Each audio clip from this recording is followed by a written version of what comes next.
and Services and Veterans Standing Committee to order. We're going to start with the Pledge of Allegiance. And Mr. Seep, would you be able to lead us in the Pledge of Allegiance? I'm happy to. Can you hear me? Yes. Can you hear me? Yes, we can, Don. I pledge allegiance to the flag of the United States of America and to the republic for which it stands, one nation, under God, indivisible, with liberty and justice for all. Thank you, Supervisor Seep. Do we have proof of Welcome. identification? Yes. Okay. And then I will need a motion to approve last meeting's minutes. Mr. Van Landijk, and a second by Mr. Renish. All those in favor, please say aye. Aye. All right, this is our portion number 6 for public comment. Is there anyone here from the public who would like to speak? Or online?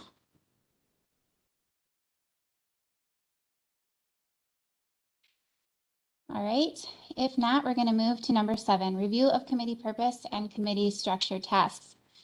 So last month, I had this left on because last month we talked a little about the Health and Human Services portion of this committee specifically, and what our purpose and our role looks like now that we have moved to the administrative form of government as we continue in that transition, and we've had some changes to the way that we run our meetings. So we had a good discussion last time. I actually just re-listened to that discussion again this morning, talked about, you know, what our roles might be in policy, and goal setting, etc. But I wanted to also look at the veterans portion of this, and just to kind of give a little bit more background, at our last rules and strategic planning board meeting, or committee meeting, I'm sorry, which was just last week, Mr. Severson, is he online? Or wait, right there. Hi, Mr. Severson. Haven't finished my coffee yet. Good morning. He brought up that he would like for us as a board to start looking at how we had restructured in last year when we switched over after the election. We had restructured the entire board. We restructured committees. We restructured different roles. There was just a lot of changes, and had asked that we start looking at how are things going? Are there things we need to continue to tweak? Are there things that are going well? What do board members think? What do department heads think? You know, what does the administrator think? And so we started having this discussion, and we want to put together a survey that we're going to eventually put out for department heads, the county board members, Mr. Langrek, et cetera, to kind of weigh in on how has this restructuring worked. But on a committee level, we wanted to start kind of having those discussions. And so with that in mind, because it's been the biggest change for the Veterans Commission to be a part of our committee now, I wanted to look at that a little bit. And then I also wanted to remind you guys that right after we had kind of restructured, and I went back and listened to the meeting twice, the portion where Mr. Windle actually came and spoke to this committee about statutorily what are the Veterans Commission's responsibilities, and then what has our specific county board given as their responsibilities. So that was in September of last year.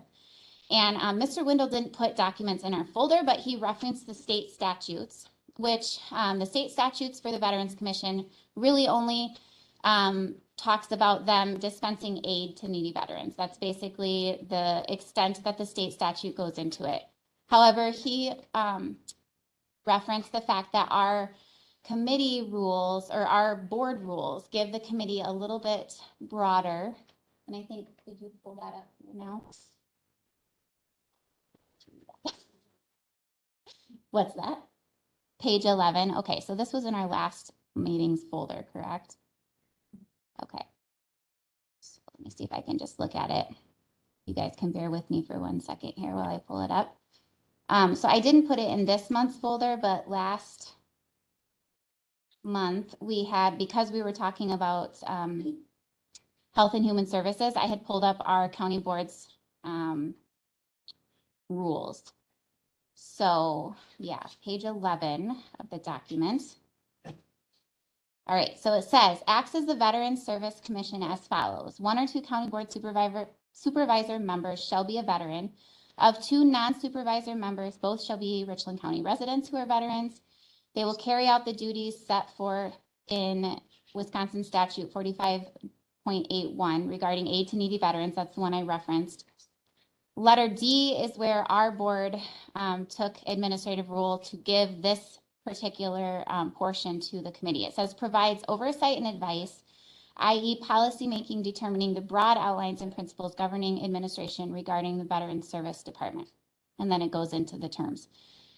So I just wanted to remind us of that's what we have. That's what Mr. Windle spoke to. He cautioned us on making sure that that continues to be broad. It is not administrative in the sense that our administrator, for example, would handle employment issues, day-to-day kind of minutia, those kinds of things. And so with all of that together, I want to hear from you guys, thoughts on that, thoughts on how you feel like this is working for us. And I want to hear from all of you, but I particularly want to hear from the members that are of the Veterans Commission specifically. So that would be Mr. Van Landijk, Ms. Hilleshim, and Mr. Seep. Mr. Renish I don't think you were not actually on the commission before, were you? No, he's on the health, he is a veteran, but he's on the Health and Human Services. But yes. Wasn't a prior member. Right. Which I still want to hear from you guys, but particularly those who sat on the commission. So of those members, Mr. Van Landijk, do you have any thoughts or concerns or questions? He's going to need a mic. Oh, yes. I don't at this point. Okay. And Madam Chair, could you ask Mr. Van Landijk to speak more closely to his mic? So he didn't have a mic. He says he doesn't have a comment at this point, but we'll revisit him. Do you, Mr. Seep, would you like to speak? Generally, he who is last shall be first, but I'll be second. Thank you, Mr. Seep. Yes, I'm very much interested in a integral relationship between the various elements of Health and Human Services and veterans. As I said before, I think I've said more than once, I think there are so many resources that are not mutually exclusive, but can be mutually inclusive in terms of being resources to one another. I know that many of our veterans come to Human Services for various other services, not for services that are available, for services that are not available to them necessarily through the Veteran Service Office, though the Veteran Service Office would gladly refer them to Human Services for whatever services that are available there. But I'm going on a little bit too much, but I think it's important to think of ourselves as sort of a consortium where we can be resources to one another in providing service to our citizens and to our veterans. There has been this conversation that I think is basically anecdotal about veterans not wanting to be involved with human services. For some reason, there is a notion that some veterans would feel stigmatized by coming to human services, thinking it of being something less dignified than they are deserving of. I think that's a myth, and I think that can be dealt with good communication and education in the community. I think it's important for our services to be integrated. Veteran Services is, after all, a human services position more than anything else. And I know that the Veteran Service Officer can be very helpful in many cases to their clients by her collaboration with human services.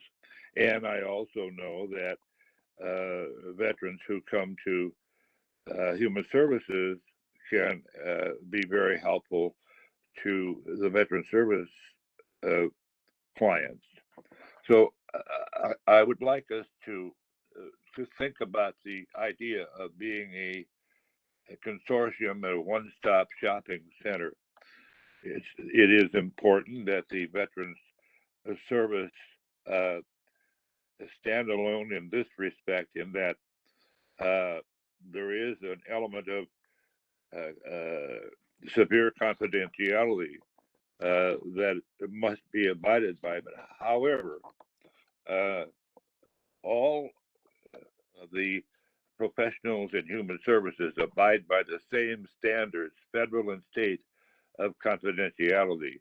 And one would find with observation that the elements of confidentiality are practiced very, very strictly in human services to protect the dignity and the privacy of all of our clients, and certainly including our veterans. So, Mr. Seep, thank you. I'm I'm- specifically asking, though, what do you see as the role of the Veterans Commission? in Well, I do. helping? Okay, I'm glad. Because I was glad giving a little bit of background on statutorily and Okay. our board rules fine. on that. I'm glad you nailed me down on that. I believe that as the charge has been broadened by the board to provide oversight and advice in determining policy of the Veterans Service Office, that it would be very helpful to us for veterans, and I believe every one of us would agree, very helpful for us to have the time to meet as a subcommittee, reporting to the overall committee, to drill down on some of the details and exchange information with the Veteran Service Office, so that we can help more readily in giving advice and recommendations regarding policy. We would report back to the Health and Human Services Board for any action.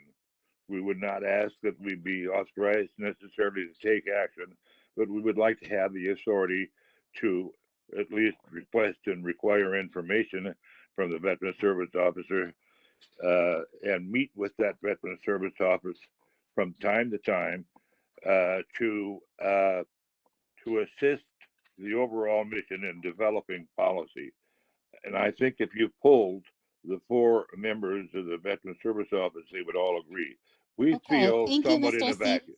We That's what I'm presently trying feel to in a do right vacuum. now. I appreciate your thoughts, Mr. Seep. Is Ms. Hilleshim online? Hi, I don't have, I'm on such a learning curve with this combination, I must admit. But that's not a bad thing. I mean, that's to be expected. I'm not sure we need a subcommittee, Don. I don't know. I just know that, we want to be able to hear the reports of the Veteran Service Officer and make comments, I guess. I'm hopeful we can do it in this meeting, but I think the combination certainly is a good thing. I thought at one point we talked about physically moving that office to Health and I'm not sure where all that is. Maybe that's on down the pike. So anyway, but I agree. They have the same privacy issues that some of the veterans were concerned about. So not, I don't think it's an issue. So anyway, I will, I guess beyond that, I don't have any other comments. Thank you, Ms. Hilleshim. What's that? Sure. So Don referenced 4 members. Am I mistaken? I thought there was the 3 of you that were originally the members. Is there another one I'm missing? Mr. Rennish is a member. Oh, okay. All right. So yeah, we can go around now, Mr. Renish. not being a member of the old commission, but being here, well, from the start of the new committees, I agree that HHS and veterans should be more intertwined. Do you mean, We- I'm sorry to interrupt, do you mean the actual departments themselves or the Yes, the committees? departments themselves, because we had people come in, the publics, when we had the public come in, the veterans came in and we were talking about changes, about moving the offices stuff.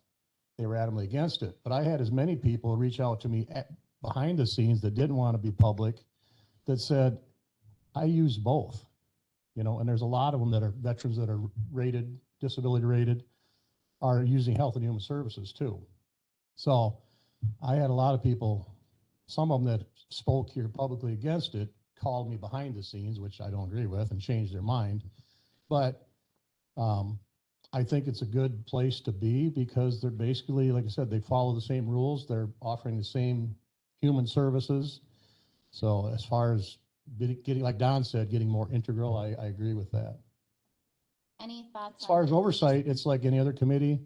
We hire Karen, whoever, to do their job, and we provide some oversight, on the budget and stuff like that. And then if we have contacts, like us veterans, in organizations, we can bring ideas to her. She can throw ideas to us, but we can do that in this venue right here. Okay, thank you. Yes, Mr. Van Landijk. To go back, I was the former chairman of the Veterans Committee, and I have to agree with all three in some respect.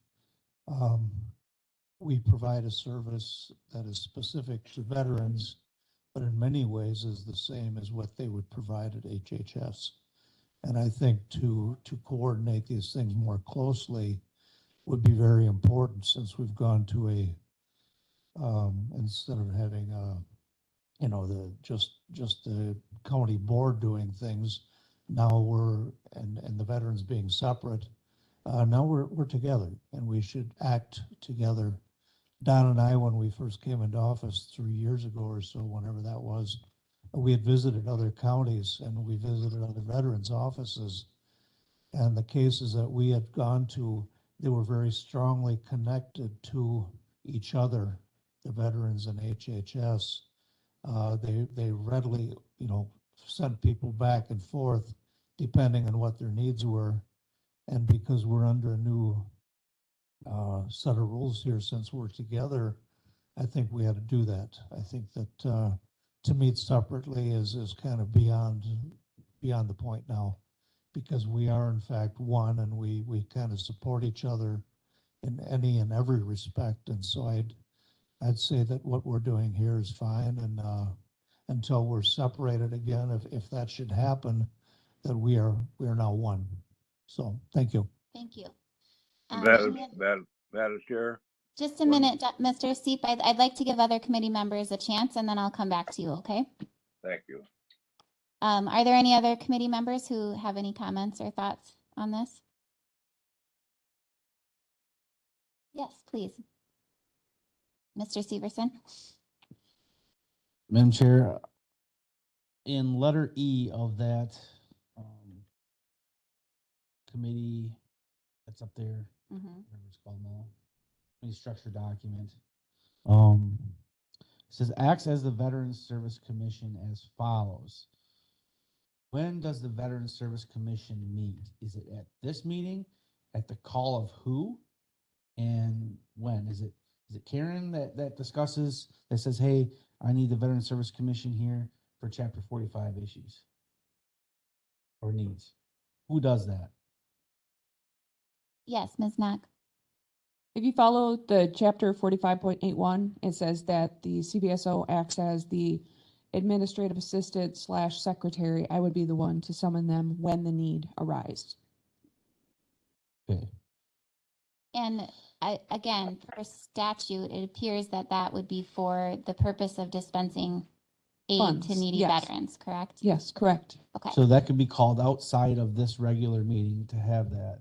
Correct. Those, well, That's why when I I'm not really budgeted, sure. most of the travel funds or meeting money, I was able to take that 900 back, but I still held on to some just in case that were to happen. That's why I did that back during budget season. does that answer your question? sure. Mr. Langgreg, were you going to add anything to that? And so I'm looking for clarification here, and I just sent a text off to Mike. I apologize. I should have known this coming into the meeting, but Well, it wasn't very clear on the agenda, so my apologies. it's okay. My understanding of how this would function, though, is that in reading the language, the body in itself is your Health and Human Services Committee. Performing the functions of Chapter 45 and acting as a Veterans Service Commission does not preclude, to the best of my knowledge, any member from doing the functions and sitting in on the commission hearings. That doesn't quite carry over, though, if you come back up on, I think the only preclude is up on paragraph number C, Charlie, where veteran citizens and appointees will not act as part of the Board of the Health in providing Chapter 251. So just so we're of clarification, I know we're working through the transition. We're talking about how it transitioned from a Veterans Commission into a Health and Human Services Committee, but please be very cognizant that it's not, we're in charge of veterans issues and we're in charge of these other issues, with the exception of your exercising authorities underneath Chapter 251. The veteran citizen appointees would have to abstain for action in that specific function, is how I'm tracking it. So to clarify, if, for example, Ms. Knock decided that there was an issue that we needed to talk about for that statute 45, the dispensing of aid to needy veterans, would that include this entire committee then? That is how I understand it, because Okay. it is the body acting as a Veteran Service Commission. Okay, and then it just lays out specifically, though, we have to include Richland County residents who are veterans that are non. Correct. It's seen as how I believe it's read, and in my discussions, which have been a while with Attorney Wendell, this is the minimum requirement. You must have 1 to 2 county board supervisors that shall be a veteran, and 2 non-supervisor members is meeting a minimum threshold, not an exclusive of those are the only people that can participate in performing that function of statute. Okay, thank you, Mr. Langgreg. So I could act as the Veterans Commission is what you're saying. And Yeah, I'm not a veteran. correct. Okay. It's Yep. similar to the Health and Human Services Board is required to have a doctor and a registered nurse, but that doesn't preclude you from being a part of that board as well. Yes, again, my only understanding on any members of this body being precluded would be veteran citizen appointees Yes, and see. acting in decisions on Chapter 251 underneath paragraph C. Okay, thank you. Yes, Mr. Van Landen. Uh, Oh, I'm sorry. I- We'll come back to you, Mr. Severson. Basically, what I was saying before is exactly what Clint has said, that now that we've been blended into one, we have our own identity from state statutes, but yet we are part of this. Right. So whatever goes on is something that we would all share in. We're required to have veterans, so veterans is a part of this committee. We are one, and I think that's a good idea under these new, until things change. Okay, So, thank you. thank you. Mr. Severson. My next one was, when was the last time that we had a report on the housing authority? Could you, what do you mean? So can you scroll down, Jamie? If you look right there where it says Housing Authority, underneath there, it says reports to HHS and Veterans Standing Committee. Good question. And then it goes through the 5 members with 3 citizens, and they have I haven't had any discussion on that, so I'm not sure how that's going, or if that's still part of our committee, if it's still fluid, do we need to change that? This might be a question for another committee, but maybe Mr. Langgrek can shed some light before we move on. Sorry, Mr. Langgrek, we keep putting you on the spot. That's okay, without meandering too far off of topic here, but in context of structure in our transition. So we have 2 members from the county board that are assigned. I believe it's Supervisor Gentis and Supervisor McKee are assigned to that committee. And their last meeting, I believe, was just yesterday. But there is a conference, to the best of my knowledge, next Wednesday at 11 o'clock at the Phoenix Center that's going to have an in-depth kind of a comprehensive view on the different benefits that are there. And I think potentially like a report on how we're doing locally. So I will communicate with the director and see if I can try to get notes or briefs or summaries. I plan on being in attendance at that meeting as well, and I'll be able to communicate back through Trish and Karen to try to deliver information there. So while we're talking about the community structure, is the housing authority the right spot for this to fall under? Well, and that's a We question haven't? that I think we need to That's- take back to rules, because honestly, this didn't even hit my radar, which it should have. But that was right below there, so, very good question. Madam Chair, that was a quick segue from discussing veterans. I didn't think we were quite through with it. No, we're not. This was a little bit of a trail, Right. so we're coming back on topic. We still are on topic because we're talking about the actual structure, and that falls under according to our county structure document.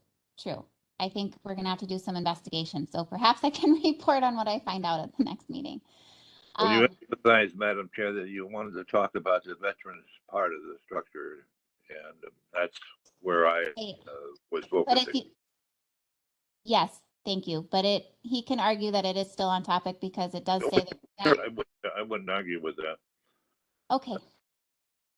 And so I did get I did have a question, though. Okay, can you hold on one second? I just wanted to make sure there were no other members, Mr. Gotchel, Mr. Barris, Ms. Chicker, Mr. Brathwaite. Madam Chair, discussion points we just had with the Yes. membership and participation. I just did get a text back from Ah. Attorney Wendell that assumption is correct. Good, thank you. Is Ms. Rudersdorf online?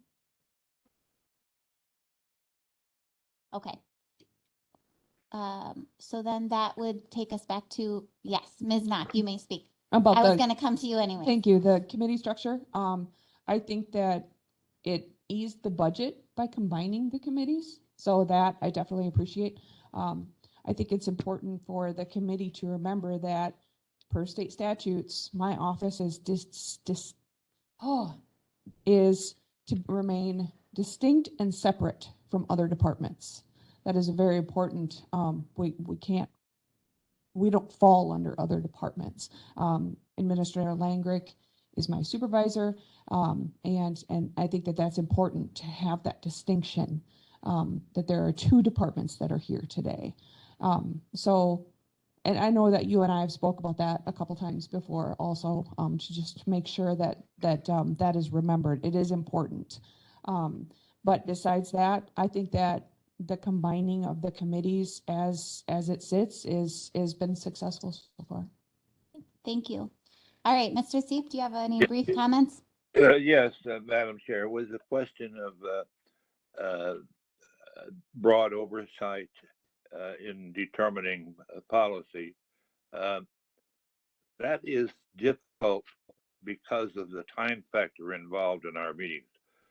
The average time for the veterans portion of the meeting has been a bit over 5 minutes. I've checked on that. And the remainder of the 2 hours or 3 hours has been specifically dealing with health and human services. We do not have the time to research and prepare ourselves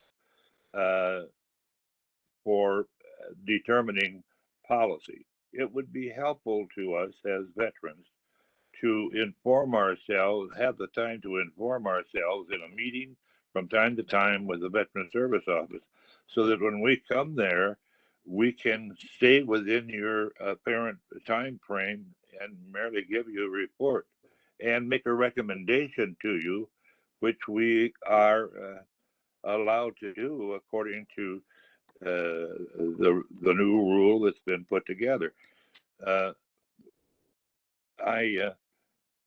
Naturally, we would work in consultation with the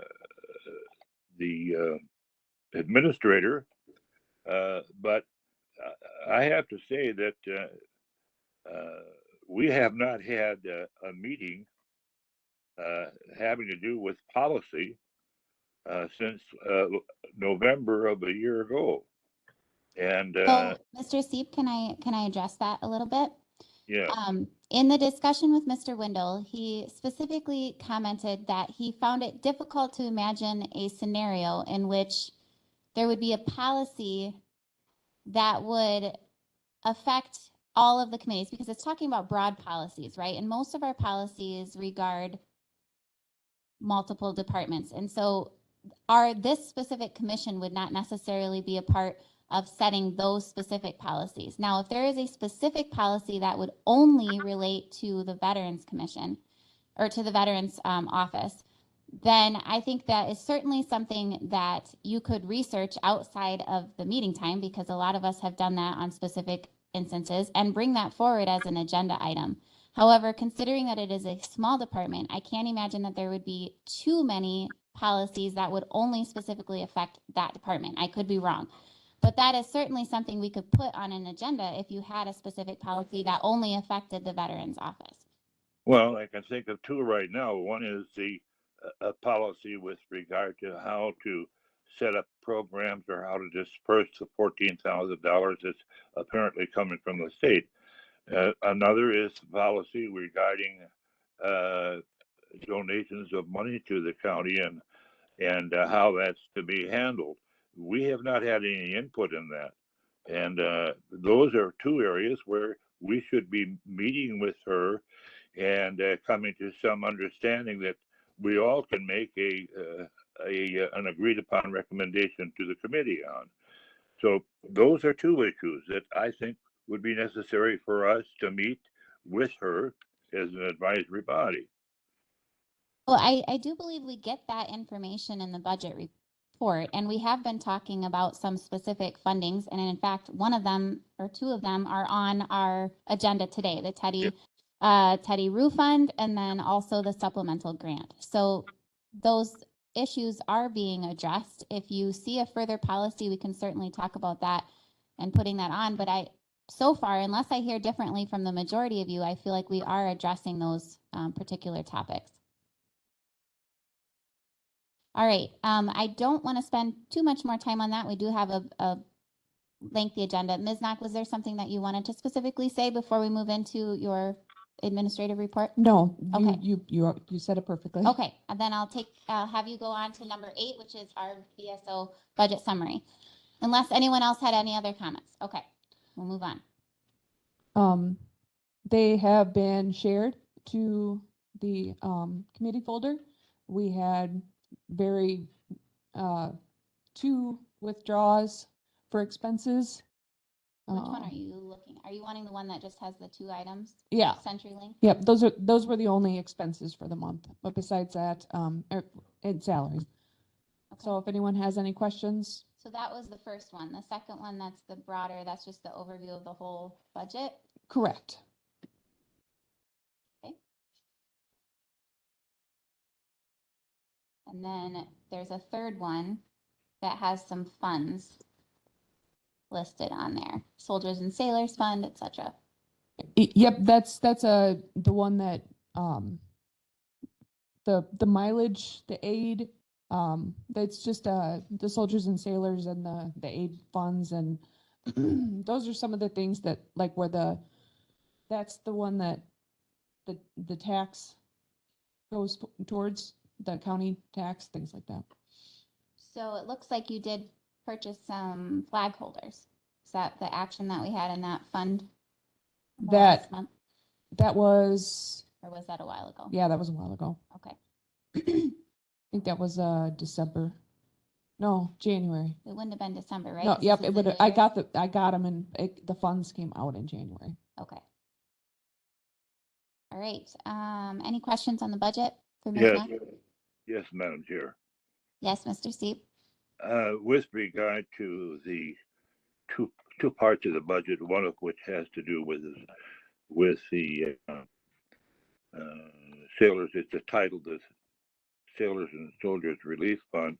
I note that there's still $900 and $420 left in the budget, which was, she told us, what she had removed for mileage and for per diems. The $900 is still there, it hasn't been removed. So there needs to be a revision of the budget to remove those items. We were told they were removed, but they're not removed. If you take a look at the Soldiers and Sailors Relief Fund and follow it down, you'll see that they're still there. Ms. Knock. The $900, I I don't know what he's asking exactly. That was the $900 that I removed for the, committee meeting fund. I'm not sure why it's showing up because it was removed. So So I the will per diem definitely, Commission should not be there? Is I'll- that what we're saying? I'll definitely head straight up to the, And you also have $420 there down below for mileage. that's the funds that I left over in case of emergency, if I did have to call the commission, to deal with that. We spoke about that earlier.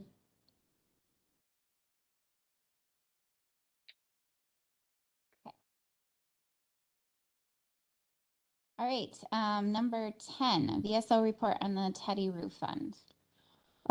There's nothing new, because everything that was uploaded to last month's meeting, you guys were going to take this month to review all those papers. Nothing has changed, and I'm hoping the committee had a chance to review the policy and the papers that went along with it. The policy on this version of it, let's see, utilization of Teddy Roof policy. So Correct. that was in last month's folder. I had read it before the last meeting and didn't have any concerns. Does anyone else on the committee have questions or concerns on that? Do we need to take action on that? Let me, I think we had to, let's pull it up here one Would you second. please- I think it was for I think it was for the committee to review and give opinions on about the verbiage itself. I'm Okay. pretty sure that's what it was. But since it is a policy, does that come from our board to another?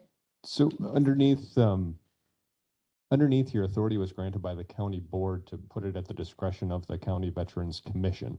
You folks acting as the Veterans Commission, then I've already seen that like the board has established and relinquished control to you folks to establish how you want to do it by policy is how it's currently interpreted. The policy up here then is your approval body is this folks and the sponsoring body is this folks.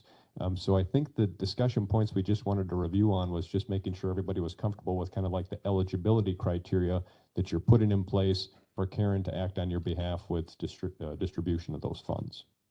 And then would we make a motion to approve that then? You would, Okay. yes. All right, so like I said, I had looked at it and thought it looked good. Had anyone else had any thoughts or questions? Mr. Gatchell?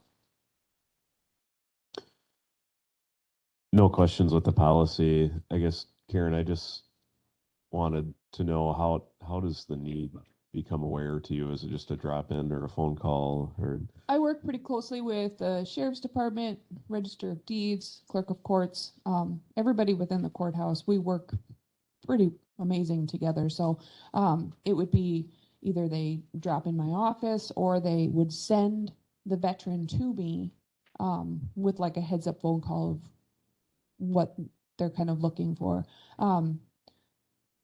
What we're trying to do is we're trying to streamline.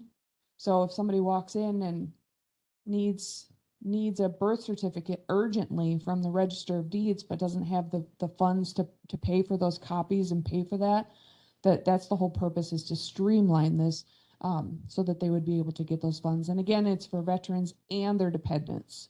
So I would have to establish service in order for them to get those funds. So no formal application or anything like that? No red tape, so to speak? Yeah, it would be to keep that at a minimum so that I'm not necessarily the middleman, it's just, like I said, yeah, to streamline it. No, that sounds good. I'm sorry. I'm sorry, Manager. there is an application, isn't there? Because it says that There is, but I'm hoping that would stay between that the department itself would be able to hand that application out to them.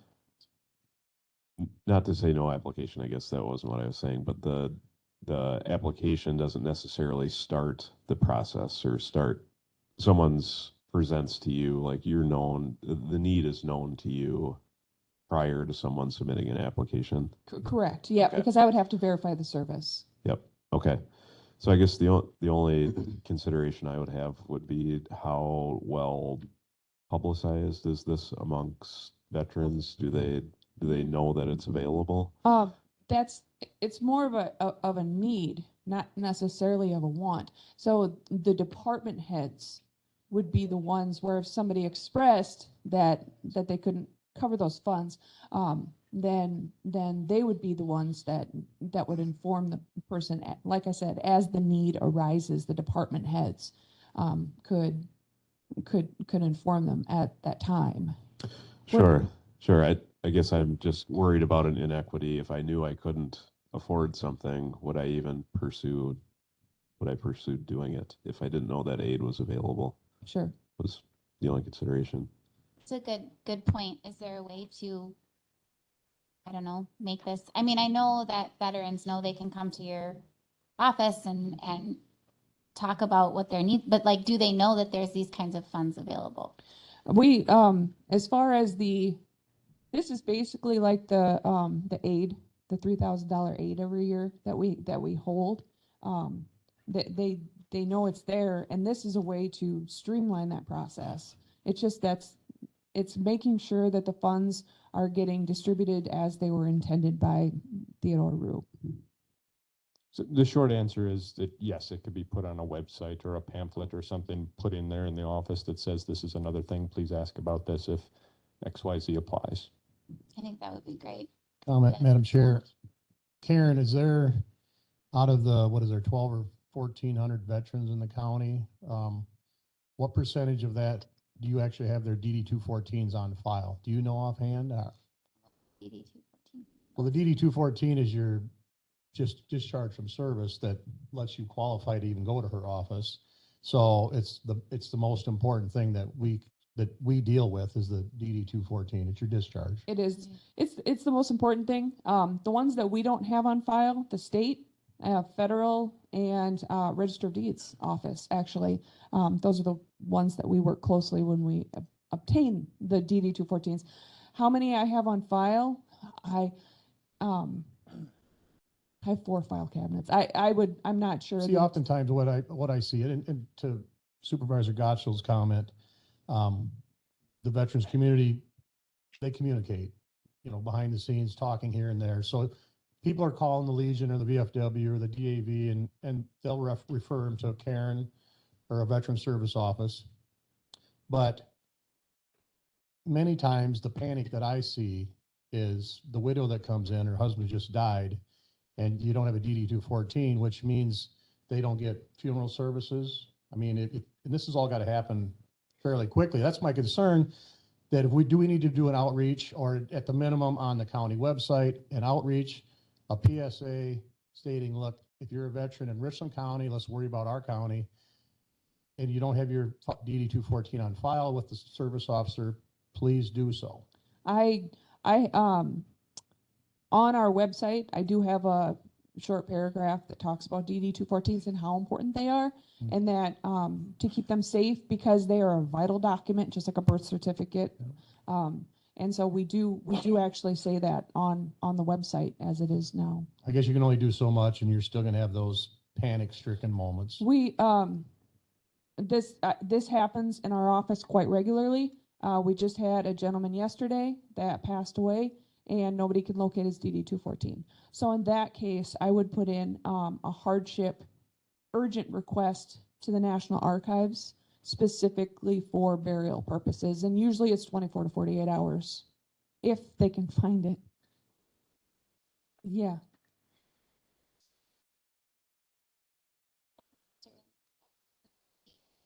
Okay. I have got several questions. First off, there's a limited amount of money in that fund. What is it right now?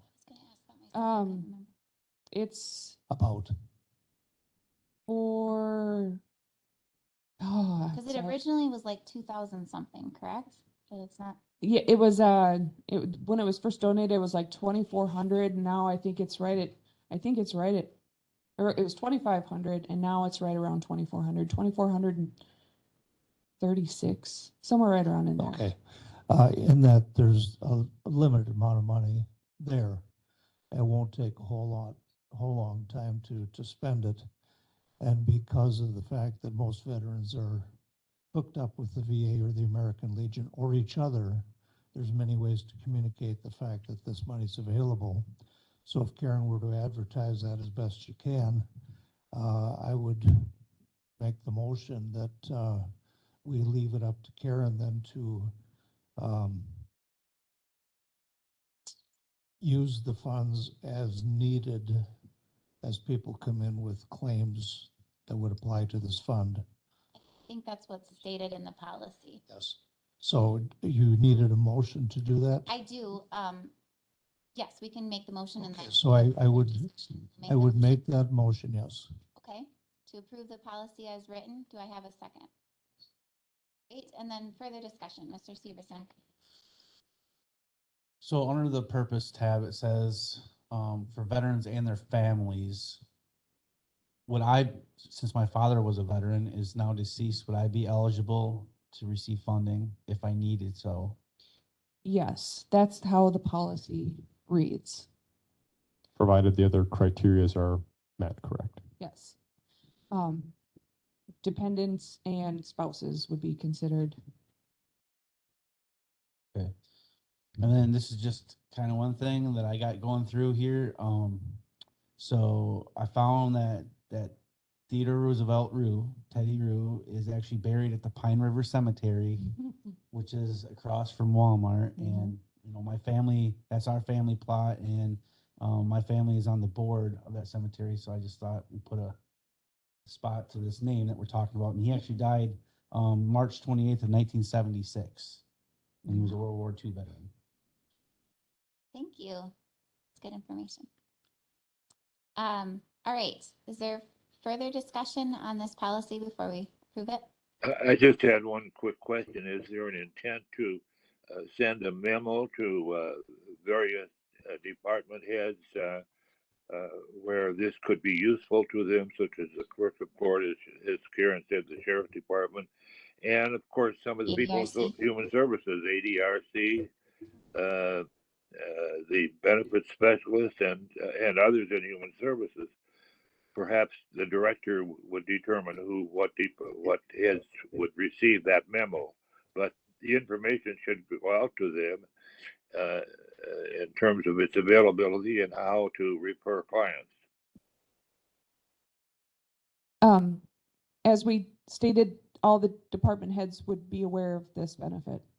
And then I think Mr. Langrick had mentioned we could put it on a website or have a brochure of some sort. We have our Facebook page. The office has a Facebook page, and I would have no problem in being able to share that information.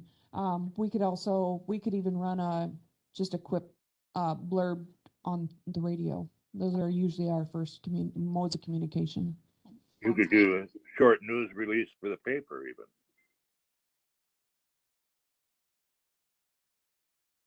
Couldn't you?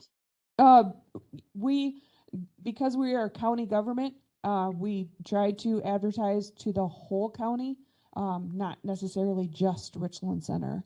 I think that the rural areas are important, and so that I can contact the shopping news and see if they can put something in it. All right, thank you. I said Richland Observer. Right, I think she was answering that question, that she felt like the shopping news would have a broader reach for our entire county. Okay, are we ready to vote on this then? All right, all those in favor, please say aye. Aye. Any opposed? Okay, thank you. All right, that takes us to number on here. Yeah. 11, thank you. The CVSO supplemental grant update. We were generously awarded the money, the funds from the state of Wisconsin, thanks to I'm gonna ARPA. I can't remember the type of funds that were available, but they are saying that it's a one-time fund, but we received $14,228. It was a supplemental fund that we didn't have to apply for, and the funds are to be used for outreach. When this is, I feel like that's my mantra. Like I just say it all the time, how important it is. And so I have determined that those funds are to go to salary but the benefits specialist is considered outreach, the staff that we hold. I did confirm with the state that the funds are good to go for salary, so they went straight into to his salary. All right, thank you for the update. If no questions. Question. You have a line in the budget that says outreach and it has $0 in it. Wouldn't this be applicable? You have no money in the outreach budget at present. So the reason why that outreach line item is there, as well as some of the other ones that have zeros, is because the annual CVSO grant that we apply for every year, a few years back, the state determined that they were going to make certain line items on the budget necessary. You had to have them. So information technology, outreach, there were a couple other ones. So that's why we don't continue to put a balance, is because the state no longer requires them. They changed that 3 years ago. And I spoke with Derek about that, if we should remove them. He said they weren't hurting anything, that they could stay there just in case the state decides to start doing that mandated line items again. So they're there just in case the state demands it again. Well, who's Eric? Derek Kalish? Oh, Derek. Yes. You still have other money that you could place in the outreach column that is available there in your budget. You'll have $900 there left from that is still not removed from the budget, as well as the 420 or a portion of it. What are you going to do with that money? Isn't that a clerical error, not an actual? Yeah, we did discuss that earlier in the meeting, Don. The $900 I'm going to take care of as soon as this meeting gets over. The 420 I left there specifically on purpose in case the Veterans Commission ever needs to meet specifically for Veterans Commission issues. Then the money for the meeting would come out of that pool. That's why it was left there on purpose. All right, thank you. We're going to move on to our section that is labeled consent items 12, 13, and 14. If anybody has questions, we can pull up those documents, or if you guys have any specific updates. Stephanie, are we ready for the year-end report on the budget, or are we still pulling in various things? This can be the year-end. Okay.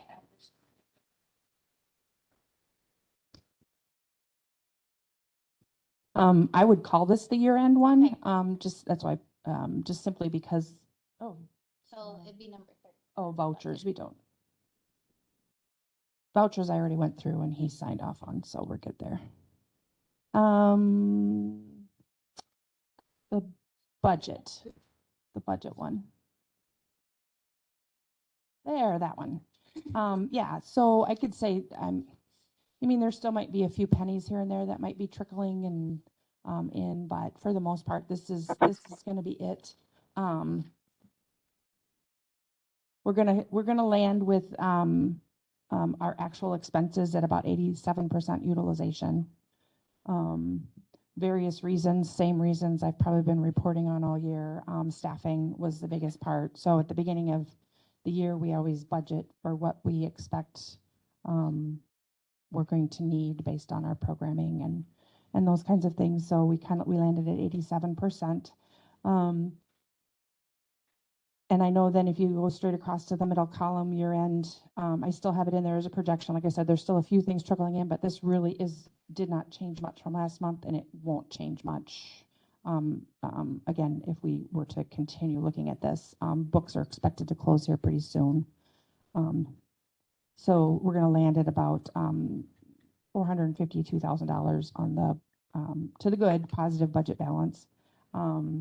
Various reasons, again, the 87% utilization, so that frees up a little bit of tax levy that we would have used to fill the gaps for all of the mostly staffing issues. I really can't. Trish and I just looked at this just before coming here, and really that is the biggest reason for a lot of these lower numbers, especially in the behavioral health unit. And then as far as additional reasons for the the positive budget balance is, there is some money sitting in there that came from the consortium later in the year. That was really 2021 income. So that gets to stay in 22. So that helps out that. Also, we found out partway through the year that there were some expenses that we could be claiming through COVID ARPA money. I forget which pot's which, but there was a lot of that we could claim. So for some previous work, and we could have gone all the way back into 2020 to do that. So we went ahead and claimed that. So that kind of was unanticipated revenue there. Some other little nuggets we got were some ADRC AMSO care from a couple years back. WIMCR came in higher than we were anticipating. So the budget is going to end looking good.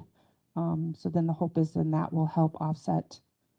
Actually, our placement funds are on the plus side as well. So that's good. That was going to be my question. That 452 does not include the to the good and the placement. It does not. Okay. No. So, and then remind me, neither of those are like a roll, like do those both just go back into the county's general fund? How does that work? That's my understanding. That overage goes back into the general fund and we start over. Okay. Yep. Yeah. The only revolving funds we have are your aging program ones, right? Nutrition, Fund 63. Yep, transportation. Oh yeah, right down there at the bottom. I know it says Fund 34 is also a rollover account, but there's never any money left over in that one. So What fund is that? that's public health. That's so public health is kind of split up into 3 different funds, but yeah. But there's never anything left in that one. That all goes out in salary. Fund 56 is the general, or your Our core budget. We call it our What is core Fund budget. 60? Transportation. Yep. Okay. So many numbers. Other committee members, do you have questions or comments on the budget? And if you Mr. wanted more details, there's also the child, the placement report that's Yes. in there as well, if you wanted the details on that. So I think, can I just speak on the placement fund just reports for a second? Sure. Yes. There are lots of them. There's this one that's all one? pretty Which one's colorful. There's also this one, with all of those. These as well. Trish and I were talking about these as well this morning. We'd really kind of like to maybe just do this one, this one here. It really gives you all of the same information that's on here. This is just a historical, right? It kind of just gives you a picture of what the placement fund has kind of done over the last, it goes all the way back to 2018. We don't know if this would maybe be better in the annual report. I guess if you, that's what we're kind of thinking about doing moving forward, but we'll do whatever you want us to do. So, but that's, I think, what we'd like to do. If you guys are okay with that, just do the one. What are your thoughts, committee members? I mean, I would be fine seeing that even if it were, maybe halfway through the year would be kind Okay. of a good, Okay, just to see, kind of and then at the end. see how we're trending with But I compared to don't other know if you years. guys have, yeah. Yeah, because I think monthly, it doesn't really change a lot monthly, I mean, it would really, maybe mid-year we could throw these out there. Yeah, we Does could do that sound reasonable to the rest of you? Yeah, and hopefully that's less work for you guys then. A little bit, yeah, hopefully. Thank you. Yeah, so I guess, sorry, I don't want to take Mr. Gotcho's questions, but I guess on the placement side, what kind of led to us having overage there? We just had a less adult placement this year. I didn't comb through those. No,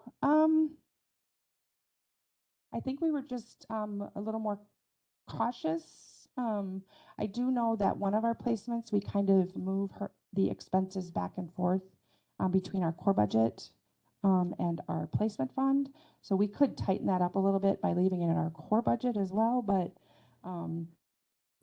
then if we do that, then that $452,000 doesn't look so good. So we were just kind of trying to kind of balance how those expenses were portrayed in both budgets. So that it could have been even less. We could have had even a greater surplus on the adult side had we left it all in the core budget. But I don't know that we had any fewer placements. I think we look at the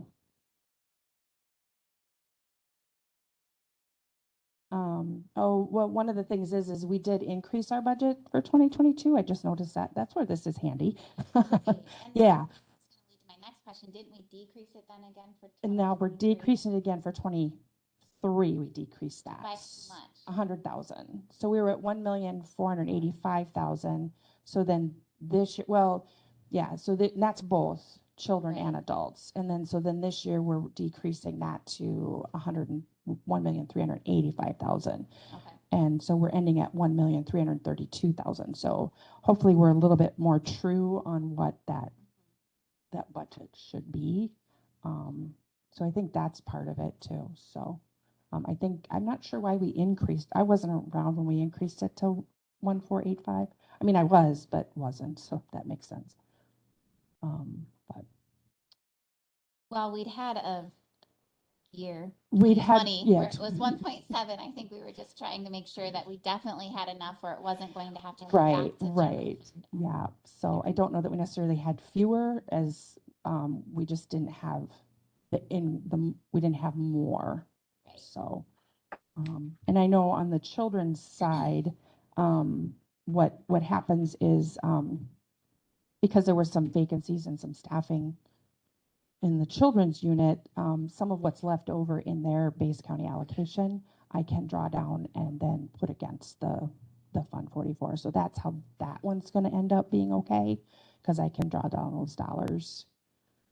In a year where they're at 100% utilization in the children's unit, I won't be able to do that, but Right. this year I was able to do that. So, Mr. Gottschall, did you have a question? So in summary, Stephanie, we met our goals for our institutional placement funds. Mhm. And this would be the second year in a row we've done that, right? Woohoo! yeah, I guess, yeah. Okay. And also in summary, we're underspending our budget by approximately $250,000.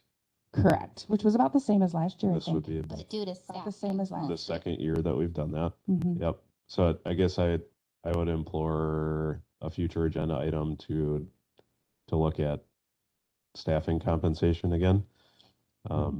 Just so I can like get more people upset with me at finance and personnel, but Always fun discussions, Mr. Gottschall.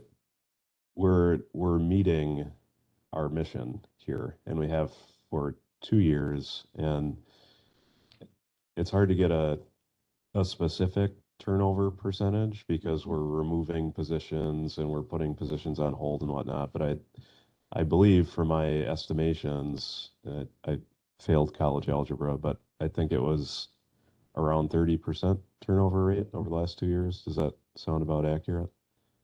Okay. Just High. there. Yeah. Yes, definitely high. Okay. So when you're saying you want that on the agenda, what would that look like to you?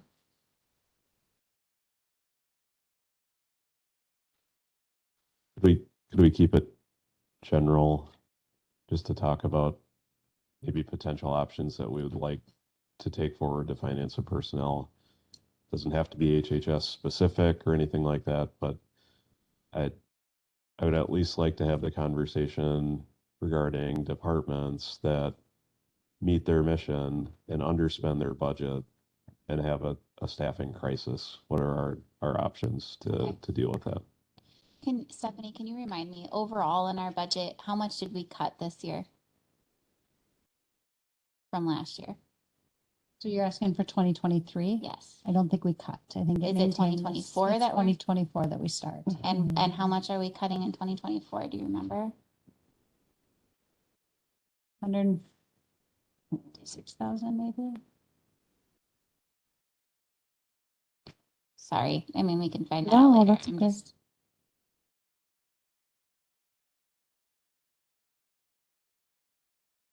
We could, I mean, if you guys just have that information for our next meeting too, when we talk about this, it might be a piece of the puzzle too. Yeah, I think in 23, the only thing we cut was placement funds, was the big cut. Okay.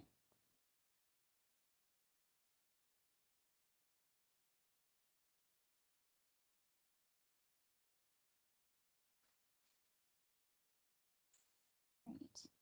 Where is it?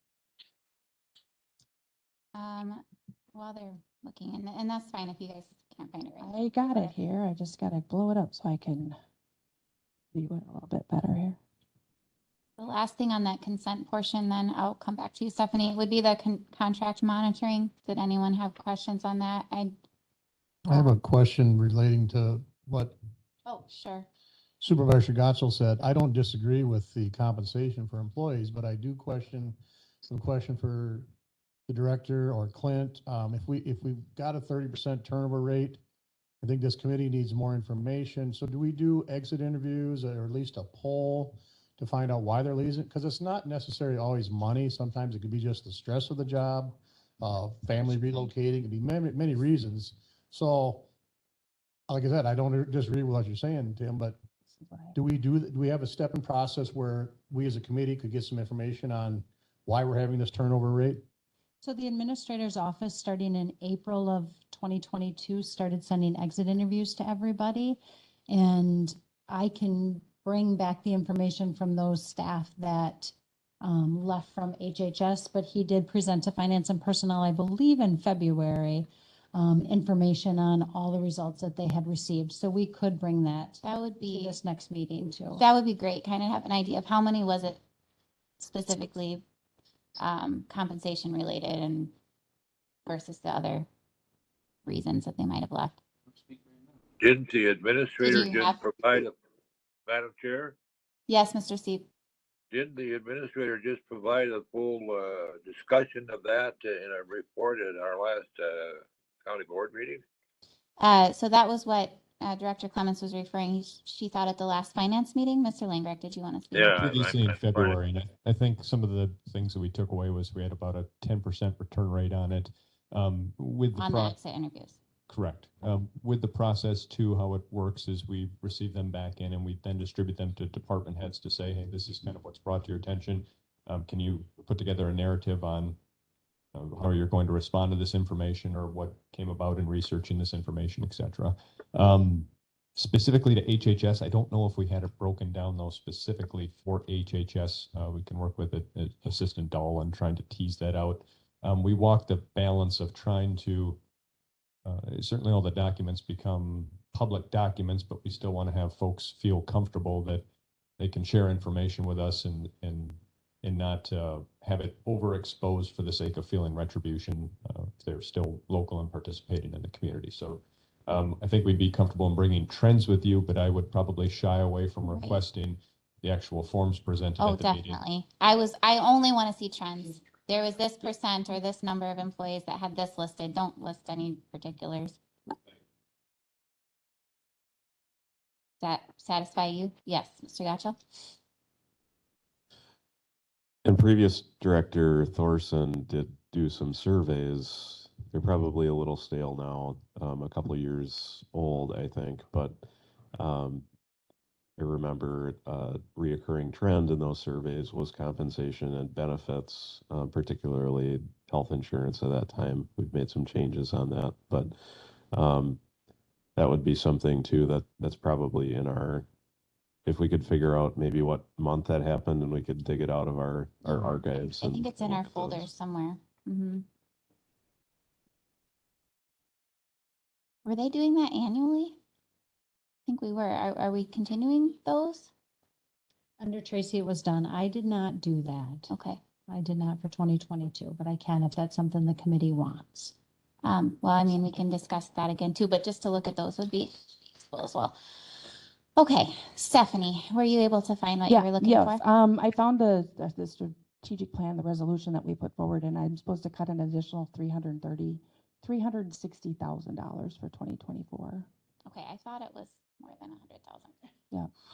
But that included placements or not? That includes placements Okay. and reducing placements by another 100,000. In that year, okay. Madam Chair, Yes, Mr. Steve? just a quick budget question. perhaps this is for Mr. Langwick, since that $14,000 is proposed to go into salaries, that means that there would be that much less county levy money spent for salaries. Otherwise, you'd have an overage. So I'd like to know, perhaps Mr. Langwick would like to tell us at the next meeting what we will do with that extra levy money, $14,000 that will be displaced by or replaced by the grant from the state and further the additional levy money of $900 that comes out of the budget for per diem or for transport mileage. Yes, some of those funds I have visions and plans for as relates to topics and projects from other committees as well. So yes. Okay, Mr. Steep, that was going backwards on the agenda. I'll let it slide this time. Well, we were talking All about right. overall. It affects the overall budget. Not for Health and Human Services, but okay. All right, so let's move on to number 14. That was the contracts. They're highlighted. I guess the only one that was in question that I saw was that on the first page, the Southwest Wisconsin Workforce. I assume that'll just be getting monitored. Anybody have other questions? Otherwise, we can just keep moving on the agenda. Okay, so number 15, approve HHS contracts, agreements, and amendments. And there are none for this month. Okay, perfect. Great, now I X'd out of my entire, sorry. Number 16, approve Richland County Driver Escort Program Volunteer Driver Handbook. That'll be Roxanne, I believe.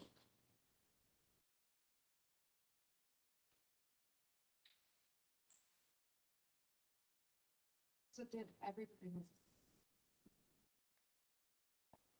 You turned it on. Yeah. So did everybody get a chance to look at that? I think it was put out in the folder. Okay.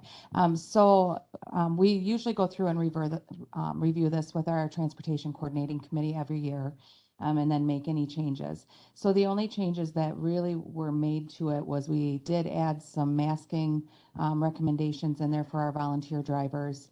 And then also changes to their reimbursement for breakfast, lunch, and dinner. When they leave the county, if they're gone over a lunch hour, a breakfast hour, or dinner, then they're reimbursed for their meals. Previously, for breakfast, it was $3.50. So nobody really nowadays are going to be able to get anything for $3.50. So I know, right? So, and of course, our drivers very rarely use this. I mean, I think we usually have 5 to 6 meals reimbursed a month. So it's very minimal, but it is something that we want to make sure that we provide for our drivers. So the biggest change there is we changed our breakfast to $5 per meal plus tax and tip, and then lunch as well. We changed that from $5 to $7 plus tax and tip. And then dinner, we left the same just because they can get a sandwich or something for dinner. So we didn't do any changes there. So, and then we just want to make sure that this committee was aware of the driver handbook. It's something that we go through with all of our drivers once they go through a vetting process, and we've offered them the opportunity to volunteer for us. So something we actually sit down with them. We do a full orientation of our drivers. They go through the driver handbook. And then we also do some other trainings with them as well. So I just need your approval for the handbook. Okay, I did get a chance to read over it. Does anyone, hopefully you all did too, do anybody have any questions or concerns? Thank you, Mr. Gottschall. And a second by Mr. Renish. Okay, all those in favor, please say aye. Aye. Aye. Any opposed? Okay, thank you. Administrative report from Director Clements. Okay, so I'll start with unit updates with our economic support unit. The unwinding planning is currently happening with consortium management. Our goal is to cover extra phone calls that will be coming into the call center, which would be the healthcare renewals. And there will be about 10,000 per month for Capital Consortium, and continuing to do all regular casework, all while trying to avoid staff burnout. It's a delicate balance to cover phone calls, yet making sure all the casework gets done. We need all staff on the call center, but the casework needs to be processed timely to avoid more phone calls on the call center from customers wanting to know their case status. Call center data and projections given to us from the state are being used to determine what that balance will be and how to best support our workers. With the ADRC, the Dementia Care Specialist Program and ADRC staff provided 4 dementia live presentations. A total of 31 law enforcement employees were trained in the Dementia Live and Dementia Capable. ADRC will be offering a powerful tools for caregiver class in mid-April. This class meets 1 time per week and gives people the skills to take care of themselves while caring for someone else. By taking care of their own health and well-being, they become a better caregiver. 6 class sessions held once a week are led by experienced class leaders. Class participants are given the caregiver help book to accompany the class and provide additional caregiver resources. The Resource Center specialists took their mandatory biannual recertification exam for being long-term care functional screeners. All 3 of our specialists passed their recertification exams. With our public health unit, we're continuing to work on the Community Health Improvement Plan and the Community Health Needs Assessment. There's a 3rd and final meeting scheduled for April 11th at the Community Services Building. There'll be 2 different sessions, one in the morning and one in the afternoon, and all that information will be used to complete the CHIP, which is the Community Health Improvement Plan. With the resignation of staff, we are down to 1 public health nurse who is also functioning as the interim health officer and the manager. We are reaching out to get support from Iowa County and Vernon County and working on MOUs so that all our mandatory tasks for the public health unit are being completed. We are also having Alice Lawrence Retrum, who is our psychiatric nurse, to complete vaccine-specific training to help out also until we can hire more staff there. COVID community transmission in our area remains low per the CDC. COVID antigen test kits are still available and will be reordered when we run out, and we'll continue to distribute them from our main front desk. The public health unit is no longer able to support the free clinic on Tuesday mornings due to limited staff capacity issues. We are working with the ADRC to see if their staff can help out in the short term. And if someone who comes to the free clinic needs flu shot or meets eligibility for other vaccines, they will be recommended to come directly to the Community Services Building to receive those vaccines. Brandy did attend the March Wisconsin Association of Local Health Departments and Boards meeting, and there are county board members that come to those meetings. So if anyone is interested in attending those meetings with Brandy, please reach out to her and she can get you the information and the agendas. And then Brandy has been meeting with both Stephanie and I on a regular basis to support her through this transition and with her being the interim local health officer. Nutrition program had previously been with public health and at this point in time is being supervised by myself directly. We are working with Roxanne at the ADRC to transition the nutrition program into the ADRC and hope to have that done by May.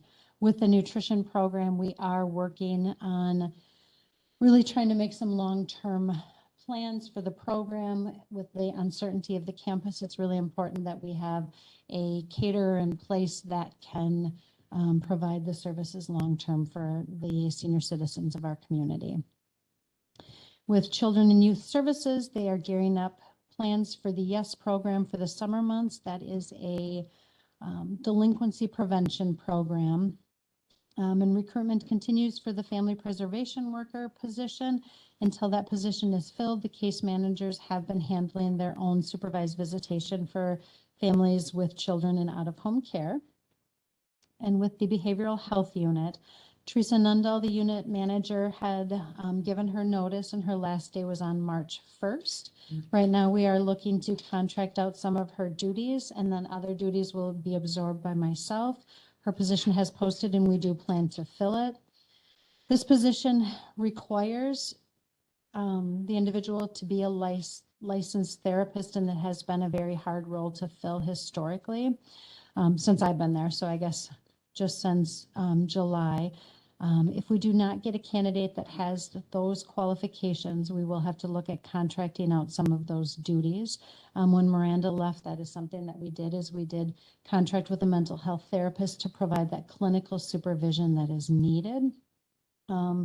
And so if we are unable to get that, we may have to look at making some changes in that unit.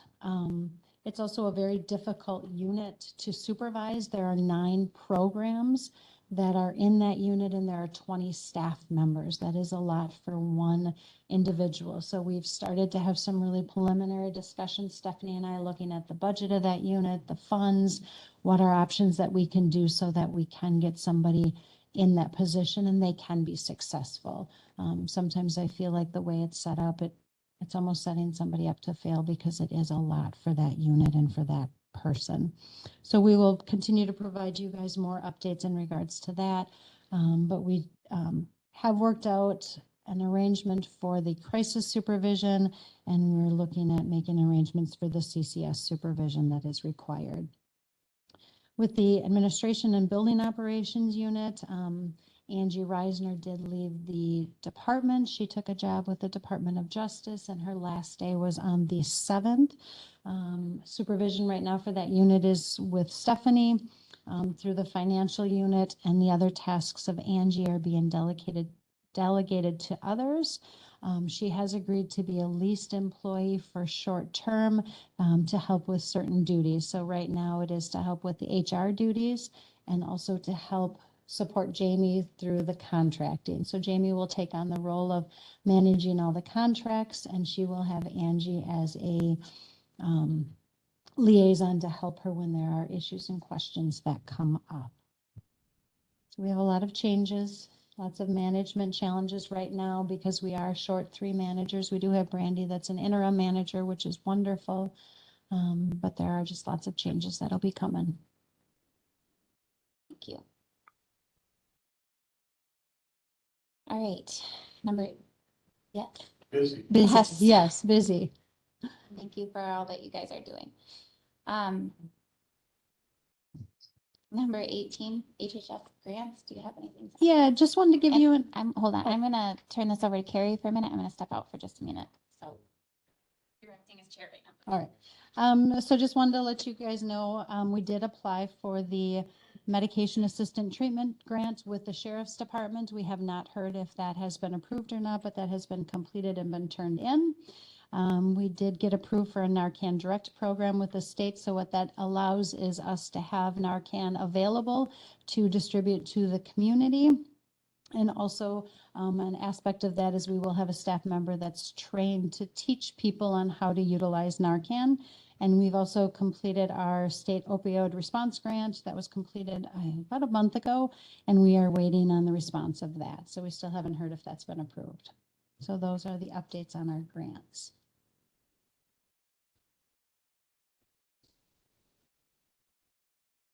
Are there any questions, Lee?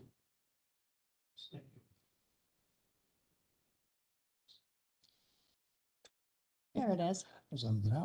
Are there any other grants pending that may be coming in shortly? I don't think so. So I took a look at that this morning, and these are the ones that I am aware of. Okay. Are there others that traditionally may come up later in the year? Yes, yes. So throughout the year, we do have grants that will come. My goal is, and that's why I had this as a placeholder, is each month when we have those new grants that come across our desk that we start to apply for, that it be brought to your guys' attention. Excellent. Thank you. Yes. Mrs. Chicker? Yes, speaking of that, I did hear on the news this morning that there are some grants that are going to be coming out from the CDC on the fentanyl Okay.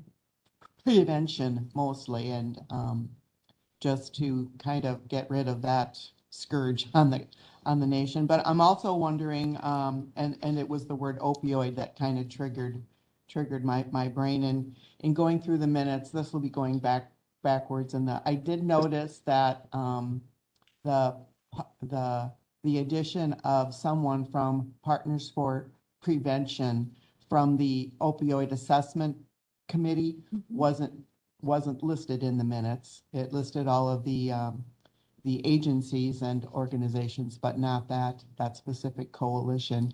And then the work on prevention, that is also important. Yep, so I do have that noted. I haven't started that and this is for the opioid settlement funds. The county has received about $100,000 thus far. I have not convened a committee yet, but we will make sure that there's somebody who represents Partners for Prevention to be on that committee.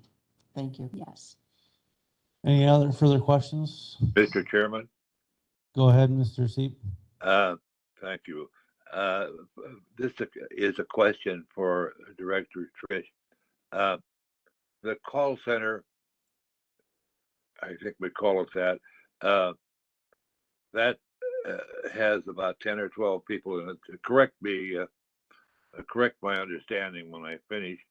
And it's my understanding that call center, you mentioned the 10,000 calls a month anticipated. Those calls are for several counties as part of a consortium. Is that correct? That is correct. And how many counties are those calls for? 8. I see. And that operation is mostly funded by a grant. Is that correct? It's state funding. We have a maintenance of effort of about $158,000. Yes. We have to cover. Otherwise, it is all funded by the state. So the process would involve those calls coming in and then they're dispatched to whatever county they're relevant to. Is that the way it works? No, the calls come in and whichever person who is next on the queue will take that call. It doesn't matter which county it's for. There are a couple of special cases that get directed to the county of origin, but for the majority of them, you're going to help any of the 8 county residents.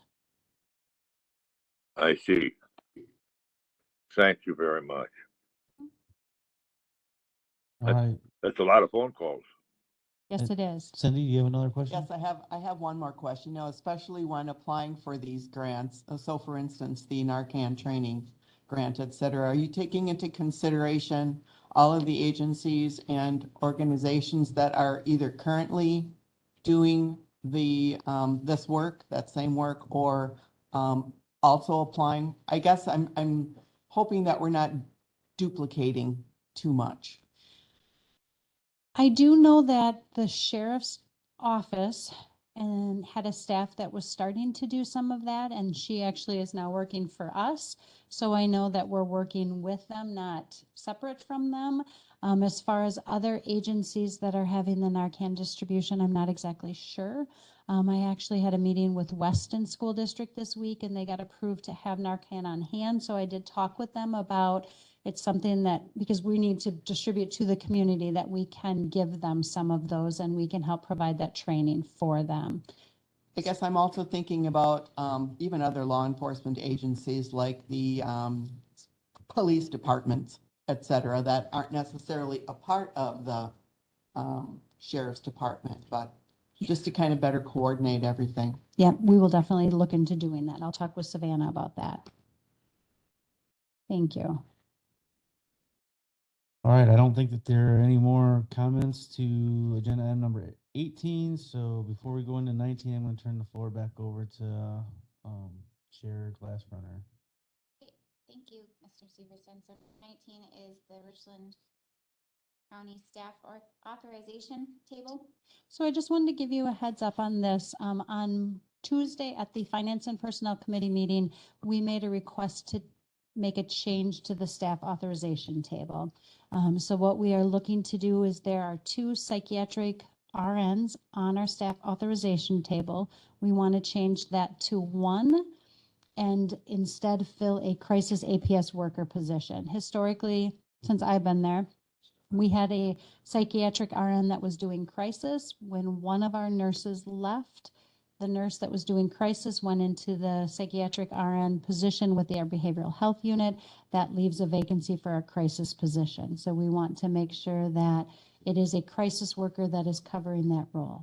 So that was approved at Finance and Personnel and will go to the full county board. So I just wanted to let you guys know that.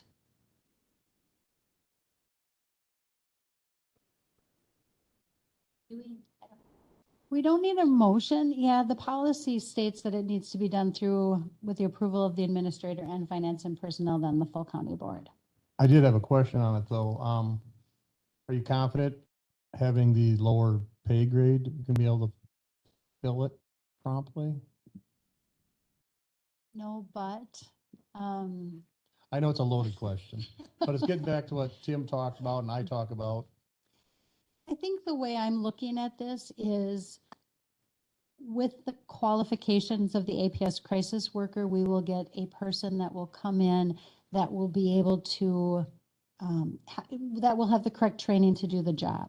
So a psychiatric RN can definitely do some of the crisis work, but they don't necessarily have all that history and training that'll work. So I think they'll be paid less, but they also will be expecting a lower pay grade, if that makes sense. The personnel updates, number 20. That was given to you in the folder. I think we talked about that when I gave my updates of kind of the changes that we have within the department. If there's any questions on this, I can answer them. And honestly, in the future, if you guys are okay with this, I think this could be moved to a consent agenda item. I'm fine with that. Anyone opposed? Okay, so yeah, we can group that in with the others. Right, so it's a quarterly review of the org chart. So I'm not going to do a deep dive into this because since the first, there's been a lot of changes. And we're looking to make a lot of changes within the department, just with the elimination of Angie's position, with the move of nutrition. So I think the next quarterly review of this will be hopefully more of what it will accurately look like for the long term. Unless if anybody has any questions. That makes sense to me to have a better understanding next time. Okay. All right, so we had already mentioned a few future agenda items. Thank you, Jamie, for taking notes on those, and Trisha. But right now, are there any other future agenda items that committee members would like to see addressed? So just to recap, I think what we had was to look at what are some options for compensation at the next meeting, and was there any other?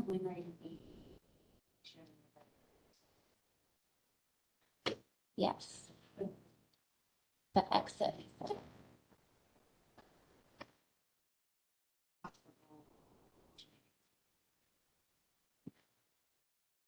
Okay.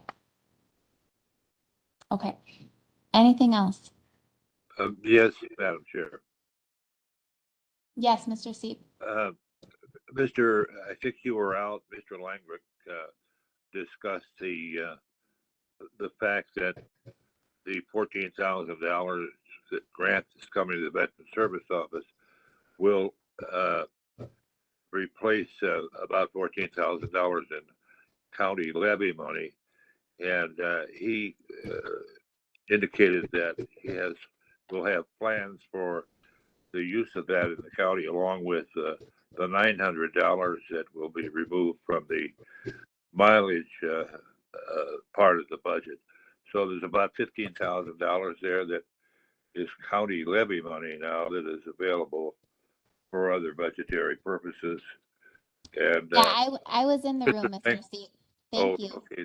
Mr. Langrick was going to give us a report when he gets to it. Okay, thank you. Alrighty, that'll take us to our adjournment to our next meeting. Do I have a motion? Thank you, Mr. Renish, and a second by Mr. Gotchall. All those in favor, please say aye. Aye. Opposed? All right, thank you all for coming and for the discussion points. I really appreciate all of your input. Have a good rest of the day. Thank you for a good meeting.